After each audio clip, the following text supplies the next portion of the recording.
नमस्कार, स्वागत है आप सभी का न्यूज इंडिया पर। आपके साथ मैं हूं आंचल कादियान। शुरुआत करेंगे इस वक्त की बड़ी अपडेट के साथ। बांग्लादेश में उठापटक के बीच बड़ी खबर मिल रही है कि मोहम्मद यूनुस होंगे अंतरिम सरकार के प्रमुख। राष्ट्रपति आंदोलनकारियों की बैठक में यह फैसला लिया गया है। बांग्लादेश में राजनीतिक अस्थिरता के बीच कल रात अंतरिम सरकार के प्रमुख की नियुक्ति कर ली गई है। नोबेल शांति पुरस्कार के सम्मानित मोहम्मद यूनुस को बांग्लादेश की अंतरिम सरकार का प्रमुख बनाया गया है। राष्ट्रपति मोहम्मद शहाबुद्दीन ने यूनुस की नियुक्ति का ऐलान किया है। प्रेस सचिव ने एक बयान में बताया कि राष्ट्रपति और भेदभाव विरोधी छात्र आंदोलन के समन्वयकों के बीच एक बेहद ही महत्वपूर्ण बैठक कल देर रात हुई है। बैठक के दौरान अंतरिम सरकार की नियुक्ति का फैसला लिया गया है। बैठक में तीनों सेनाओं के प्रमुख उपस्थित रहे थे। तो बड़ी अपडेट इस वक्त बांग्लादेश से जुड़ी हुई आपको बता रहे हैं। बांग्लादेश में जिस तरीके से उठापटक देखने को मिल रही है, इस बीच बड़ी जानकारी मिली है कि जो कमान है बांग्लादेश की वो मोहम्मद यूनुस को दे दी गई है।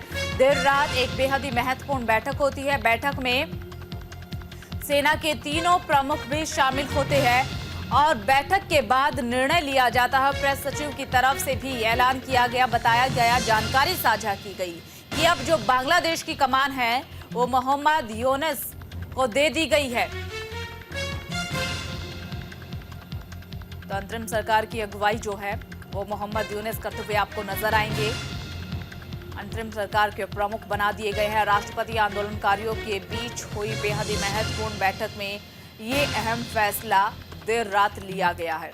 हालांकि कल से ही चर्चाएं चल रही थी, कल से ही नाम चर्चाओं में था, लेकिन औपचारिक रूप से ऐलान नहीं किया गया था। इसलिए सोर्सेज के हवाले से जो नाम है वो पहले ही सामने आ गया था कि मोहम्मद यूनुस को कमान मिल सकती है बांग्लादेश की। हालांकि कहीं ना कहीं जिया का नाम भी चल रहा था, जो कि बांग्लादेश की पूर्व पीएम है, उनका नाम भी चर्चाओं में बना हुआ था। मोहम्मद यूनुस का नाम भी चर्चाओं में बना हुआ था। अब कल देर रात बैठक हुई और बैठक में औपचारिक रूप से ऐलान कर दिया गया है कि बांग्लादेश की कमान जो है वो मोहम्मद यूनुस संभाल देंगे। आगे आने वाले वक्त तक राष्ट्रपति आंदोलनकारियों के बीच देर रात ये बैठक हुई है। बैठक के बाद ये बेहद ही महत्वपूर्ण फैसला लिया गया। बांग्लादेश के वो हालात देखिए कि किस तरीके से प्रदर्शनकारियों ने पूरे बांग्लादेश को जला दिया है। ऐसे में शेख हसीना जो कि बांग्लादेश की पीएम थी, उन्हें पीएम पद से इस्तीफा देना पड़ा, बांग्लादेश को छोड़ना पड़ा। शेख हसीना चाहती थी कि वो राष्ट्र के नाम, देश के नाम एक संबोधन करे आखिरी बार, लेकिन उन्हें उस संबोधन का भी वक्त नहीं दिया गया। सिर्फ 45 मिनट का समय जो है वो शेख हसीना को दिया गया कि आपके पास 45 मिनट है, आप 45 मिनट में देश को छोड़ करके चली जाइए। जिसके बाद शेख हसीना ने भारत को चुना और भारत के हिंडन एयरबेस पर उनका विमान लैंड हुआ था।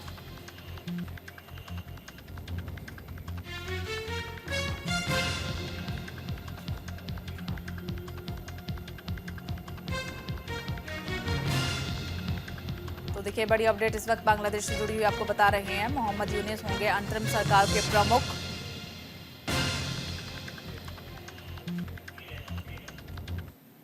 चलिए अब आपको बता देते हैं कि आखिरकार कौन है मोहम्मद यूनुस। बांग्लादेश में अंतरिम सरकार के से प्रमुख बांग्लादेश ग्रामीण बैंक के संस्थापक अर्थशास्त्र में नोबेल पुरस्कार प्राप्त कर चुके हैं। यूनुस को शेख हसीना से 36 का आंकड़ा भी रहा है। जैसा कि जानकारी मिल रही है कि 36 का आंकड़ा उनका शेख हसीना के साथ रहा है और जो अब कमान है वो उन्हीं को दे दी गई है। शेख हसीना उन्हें सूदखोर मानती है। मोहम्मद यूनुस हसीना लोकतंत्र का कातिल बताते हैं।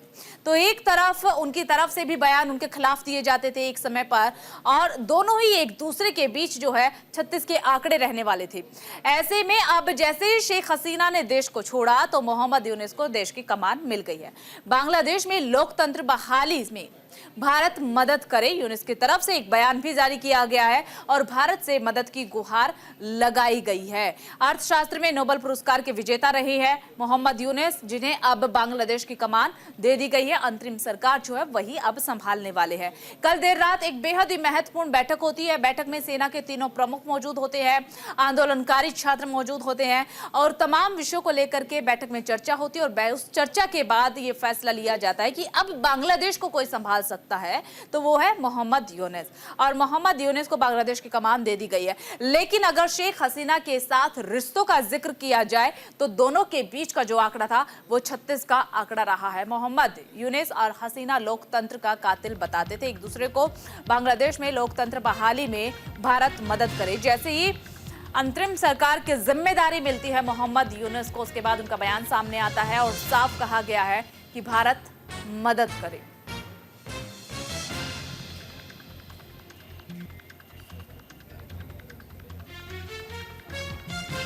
तो नोबेल विजेता मोहम्मद यूनुस को बांग्लादेश की जिम्मेदारी दे दी गई है। अंतरिम सरकार की अगुवाई नोबेल विजेता अब करेंगे। देर रात बैठक में यह फैसला लिया गया है। बांग्लादेश के हालात काफी ज्यादा खराब इन दिनों बने हुए हैं।